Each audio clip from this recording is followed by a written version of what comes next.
I want to start by thanking AJC for hosting me here in Washington. A special thank you to AJC President Stanley Bergman, to AJC Executive Director David Harris, to AJC's Jerusalem Director Avital Leibovich, and even though he is not here, to AJC's Jerusalem Chair Matthew Bronfman. I want to talk about a moment. It is my defining moment, even though it happened before I was born. It didn't happen to me, yet I wouldn't be standing here if it didn't happen.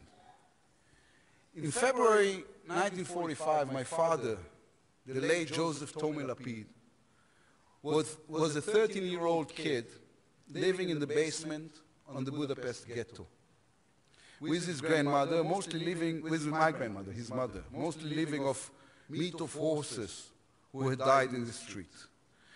And the Russians were close to Budapest, and the Germans and the Hungarian fascists started leading the Jews in death marches. They led most of them to the Danube River, which was frozen, and they forced the Jews to break the ice, holes in the ice, and then they shot them into the water. And the Danube was red this year. Early one Monday morning, the Germans surrounded my father's block and took about 600 people on such a death march. They walked through the streets of Budapest, which were empty because of the Russian bombing raids. From the windows, people who knew that the Jews were being marched to the death looked on them.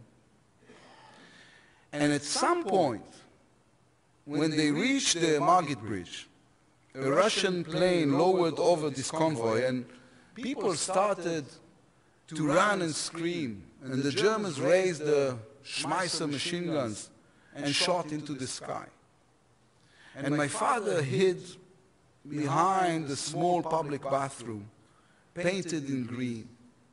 And his mother stood behind him, and she pushed him into this bathroom and told him that he has to pee. And it's hard. It's hard to pee when you're 13 and they're shooting and...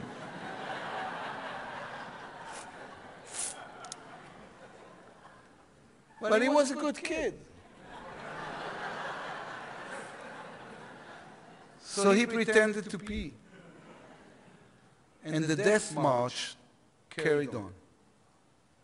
And 15 minutes later, everyone in this convoy was dead. From the 600 people, 598 people were dead, but my father, everyone but my father and my grandmother. And they stood in the street, free, without the yellow star, which my father has ripped off his clothes. And they could have gone anywhere. Here in the American Midwest, there were thousands of miles in which no one lived. In the Australian bush, I once flew from Sydney to Perth. There lived less people than in the Budapest ghetto. London was free, Paris was about to be liberated. Mussolini has already been hanged in Italy. But my father, a 13-year-old boy, had nowhere to go to. Many years later, I traveled to Budapest with my father. We were walking in the street together, and he was in a good mood. It was the looks and foods and colors of his childhood. But suddenly he stopped, and he looked at something, and he started to cry. He pointed at something, and he says, Yair, look, Yair, look. And I looked, and there was nothing there. It was an empty street. The only thing I could see in this empty street was a small public bathroom, painted it green. Now it's covered also with graffiti, but it's still there. I went last year to Budapest, and I went to visit this public bathroom. I'm the only person on earth who's doing pilgrimage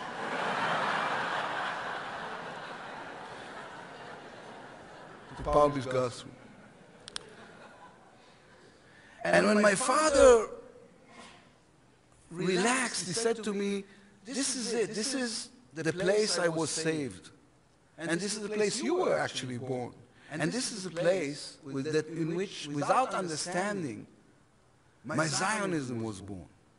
Because here was where I understand that I have to have always a place to go to. My friends, we are all part of something. We are committed to one another. We share a collective memory. We share the fact that being Jewish is not only a religion, it is a whole civilization. It is a civilization which gave the world the 10 Commandments, 172 words, which changed the world more than all the tanks and fighter jets combined. A civilization which gave the world a wonderful idea that faith is a commitment to be a better person. A civilization which gave birth to the Talmud and to Freud, to the Rambam and Einstein, to Kafka and Bashevis Singer, to Woody Allen and Bob Dylan. A civilization which connects us all in this thing called the Jewish nation. I'm happy that we connected to the past and that our past is always with us. I'm happy that I'm a link in the chain which guarantees the future. More than anything, I'm happy to belong. Of all the things in the world, the saddest existence is the disconnected one. One without roots, one without a clear identity. The state of Israel is the beating heart of the Jewish people. And it is your insurance and mine that we will always belong. There is no greater joy in the world than that. People always want to be part of something. And we have been given a gift.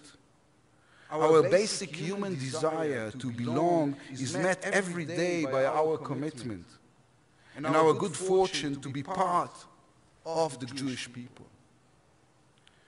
For the state of Israel, you are all an asset. Your sense of Jewish community and the solidarity of the Jewish world with the state of Israel is more than admirable. It is an existential necessity. And because you are of such crucial importance to us, we need to find a new way to work, a far better way to work on the connection with you. We have built a relationship that goes both ways, in which you feel we listen, and even more importantly, you feel that your Jewish choices are respected. Because there are all sorts of Jews. There are those who insist on every detail of Jewish law, minor or major, and that's their right, and I respect that. But Judaism is not a competitive sport with the players in the end, in which whoever carried out the greatest number of mitzvot wins the trophy. Judaism is a combination of tradition and morality, of the past and of innovation, of the commitment to God and our commitment to one another. Most Israelis, like most Jews across the world, want their Judaism to be pluralist, sane, and welcoming. Judaism shouldn't imprison ideas, but be spark for the creation of new ideas. Judaism shouldn't be something that divides us, but something that connects us. Judaism shouldn't serve political interests, because it's answer to one basic law: be a good person. A year ago, I spoke at the funeral of Gilad Shayer. Many of you might remember him. He was, may his memory be blessing, he was one of the 3 boys kidnapped from the bus stop in the West Bank and murdered by Hamas. At the funeral, I repeated the words of Hari HaKadosh, one of the great rabbis of Tzefat in the 1500s. I take upon myself the commandment to love the others as myself. For that commandment to be fully filled, we still have a long way to go. Today, 67 years after the founding of Israel, we face the challenge of building a public space which includes all streams of Judaism.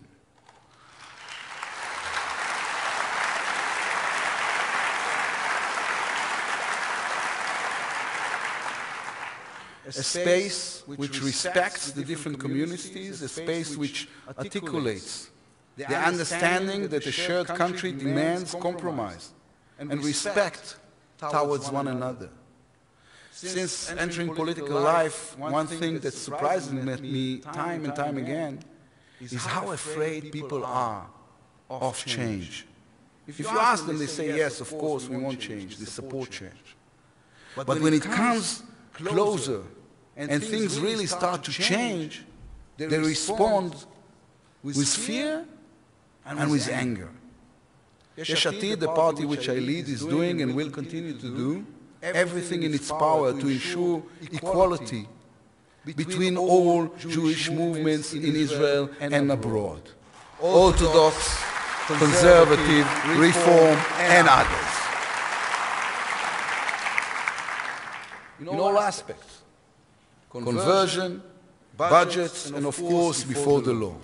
No one can claim ownership over the God of Judaism.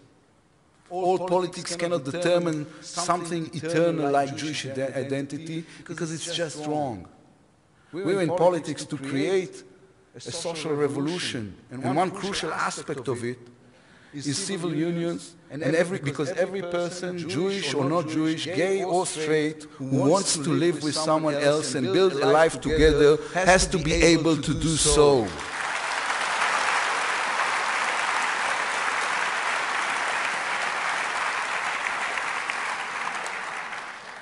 Why are we even talking about this?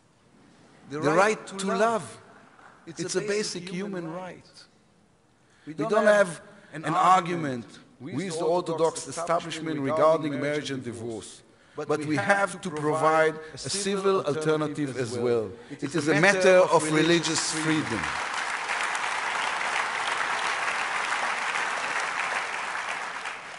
We are also doing everything we can to ensure that women can pray in the kotel, wrapped in talit if they choose.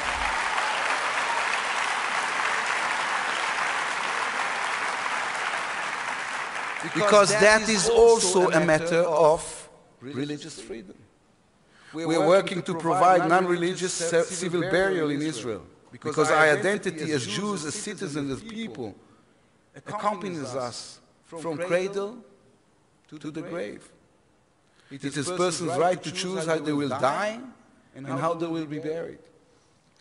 Jewish pluralism cannot be limited just to the United States or Europe. The state of Israel cannot continue to be the only country in the Western world where Jews do not have freedom of religion.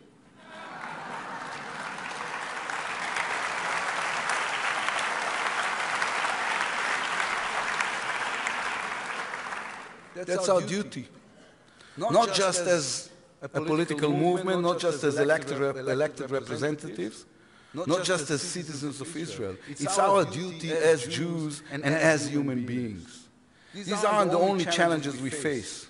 There are others. Israel is not a normal Western country. We live in the most complicated neighborhood in the world, and we are the neighbors no one likes. Israeli flags are burned in the Tahrir Square in Cairo, in Revolution Square in Tehran, in Martyr Square in Damascus, and in El Jundi Square in Gaza. The Palestinians and the radical Islamic forces backed by Iran are attacking us on the diplomatic stage and on the military front. All this happening while Iran continues its nuclear program. Global jihadi organizations are on our borders. ISIS and Al-Qaeda in the north, ISIS and al-Nusayra in the north, and Al-Qaeda and Salafi jihadists in the south.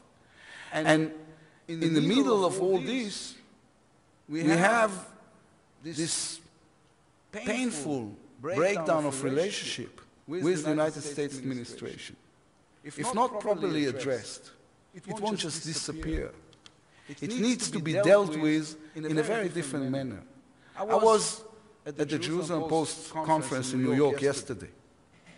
I was there when the crowd booed Treasury Secretary Jack Lew. It was disgraceful.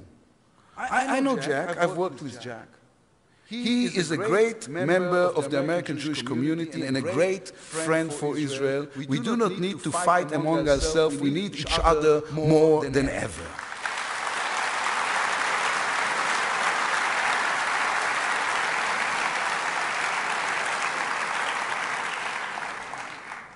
There's something we should remember, something we Israelis don't say enough to the United States. We are grateful. The friendship between our two countries is not taken for granted. It is a choice built upon shared values and that we must cherish. The fact that the world's leading power chose Israel as its ally and close friend is a source of pride for every Israeli, and we have to repeat this again and again. Our friendship, our alliance is the cornerstone of Israel's foreign policy. It is our duty to do everything to respect and preserve that friendship. My friends, across the world, there is a campaign against Israel's very existence. Anti-Semitic groups, predominantly from the left, are leading a campaign which isn't against Israeli products. It isn't against the settlements. It is against the very idea that the Jewish people should have a state of their own.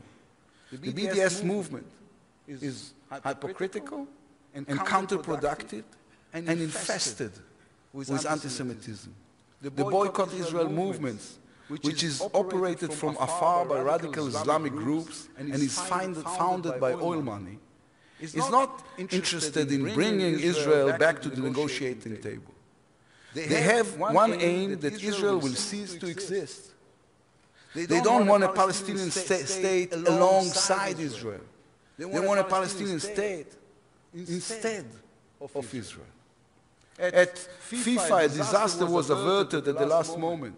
In Europe, we have already lost much of the progressive center.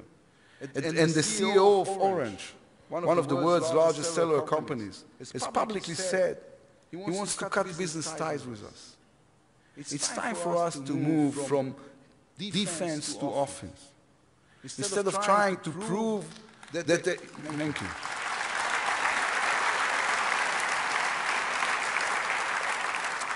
Instead of trying to prove to them that, yes, we are a democracy, we need to expose movements for what they really are, of their darkest regimes and terror organizations. Yesh Atid will lead the fight against the BDS movement. On this, there is no coalition and opposition. We stand united against this threat, and we need our American friends with us. We need the Jewish community. We need you. We really need you.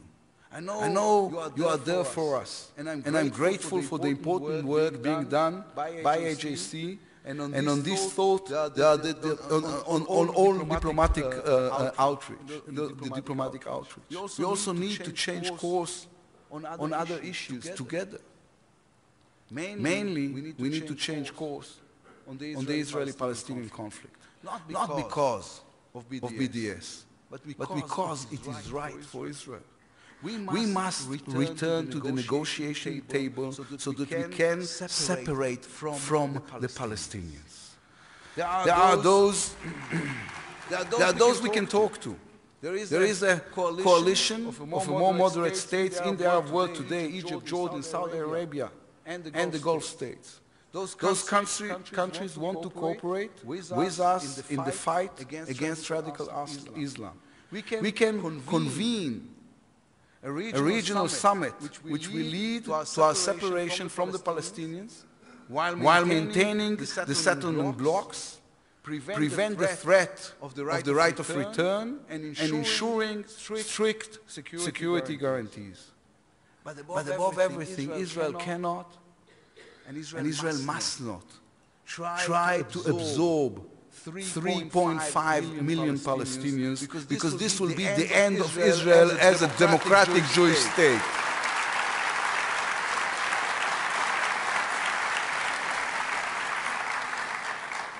Yes, it would be a dramatic step, and it could change the direction of the country. It requires strong leadership, decisiveness, and the ability to implement ideas. It requires courage and clear vision and professionalism.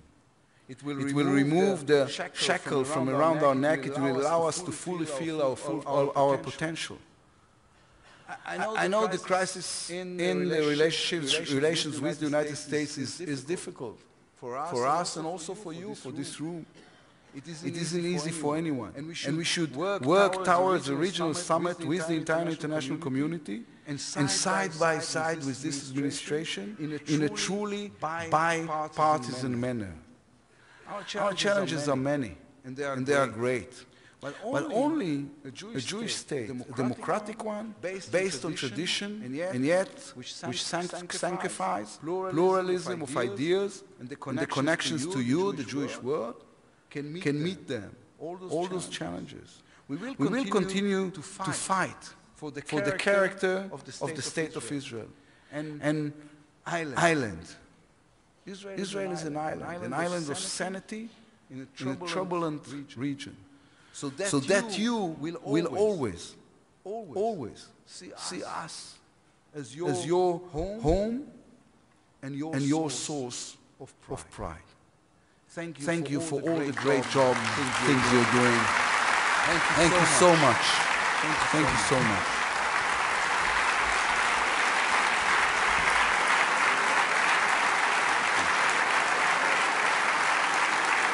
Thank you. Thank you. God bless you. Thank you so much.